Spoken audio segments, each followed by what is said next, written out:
conduira la liste UMP pour les élections régionales de mars prochain dans les Pays de la Loire? La question est aujourd'hui de plus en plus d'actualité après la publication ce lundi d'un communiqué de Christophe Béchu, le président du Conseil général de Maine-et-Loire.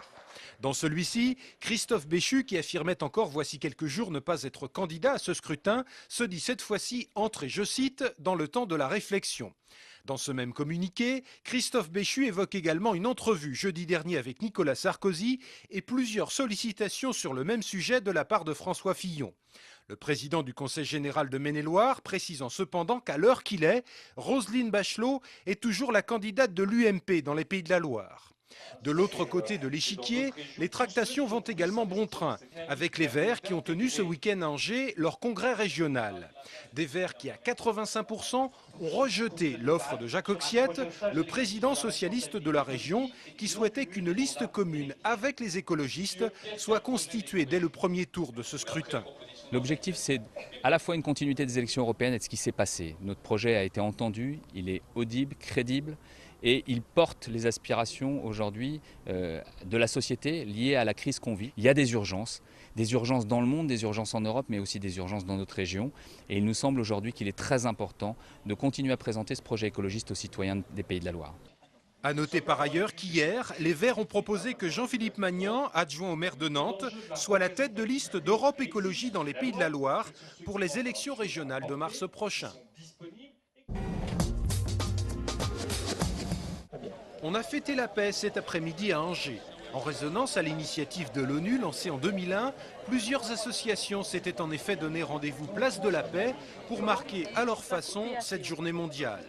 À retenir en particulier ce superbe drapeau réalisé par l'association Graines de Citoyens qui travaille depuis 2008 avec 500 bambins sur la constitution du plus grand drapeau de la paix au monde.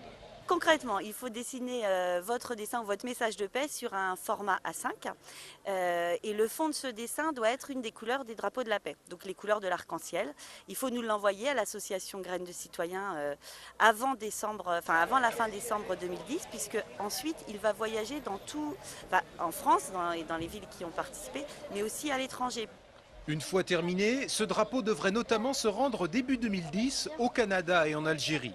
Vous pouvez contacter l'association Graines de Citoyens en téléphonant au 02 41 68 53 91. Cela aurait dû être le rendez-vous basket du week-end, mais finalement la rencontre entre l'ABC et Saint-Étienne n'a pas duré bien longtemps. Passé le coup d'envoi, les joueurs stéphanois ont automatiquement remporté la rencontre. Enfin, ce n'était pas une véritable rencontre puisqu'en face, l'ABC, soutenu par l'ensemble des autres clubs de National 1, avait déclaré forfait, d'où la salle Jean-Bouin totalement vide. Tous les présidents de clubs de National 1 veulent nous boycotter pour la bonne raison qu'ils disent que nous ne sommes pas à notre place éventuellement et puis que le championnat étant commencé, on a déjà loupé deux matchs, puisqu'il y a 2 matchs où on n'était pas présent. Donc tout ça fait que les présidents se sont ligués, non pas contre nous, mais surtout contre la fédération.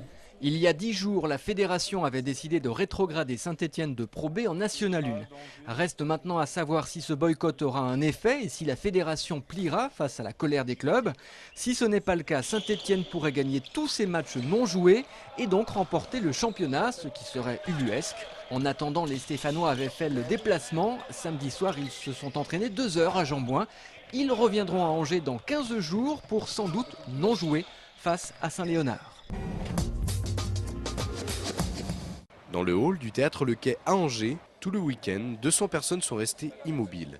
Une fille vêtue de rouge et sur des rollers attendait le signal.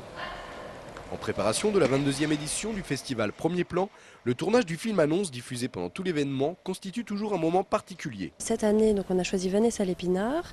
Ce qui s'est passé, c'est que lors de la 21e édition, la dernière édition du festival, elle a eu le prix du court-métrage, le prix du public pour son film qui s'appelait En douce.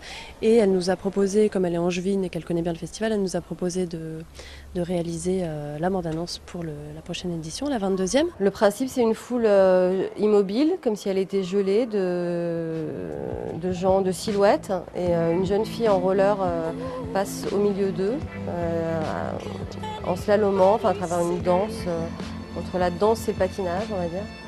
Et à son passage, à son contact, les gens reprennent vie.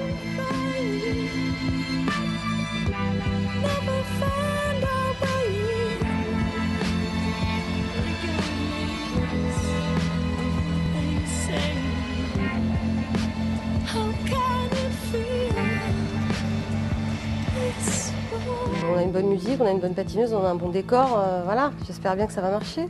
Le film annonce d'1 minute sera diffusé pendant tout le festival Premier Plan du 22 au 31 janvier 2010.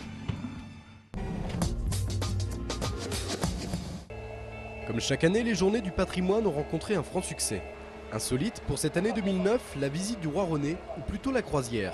Le bateau L'Union, réservé par Angers-Loire Métropole, a fait monter des dizaines de passagers samedi pour admirer Angers vue de la Maine. Une balade pour le plaisir des yeux, mais aussi des oreilles. Mais on a, du côté par exemple de l'île Saint-Aubin, des zones quasi infranchissables pendant l'hiver. Dès qu'on met le pied sur un bateau, on change de point de vue, on change de lieu et il y a un dépaysement immédiat. Moi j'appelle ça à ma façon de l'exotisme local, mais c'est un peu ça, le fait simplement de se dépayser. Dépaysement réussi, le public a apprécié le spectacle.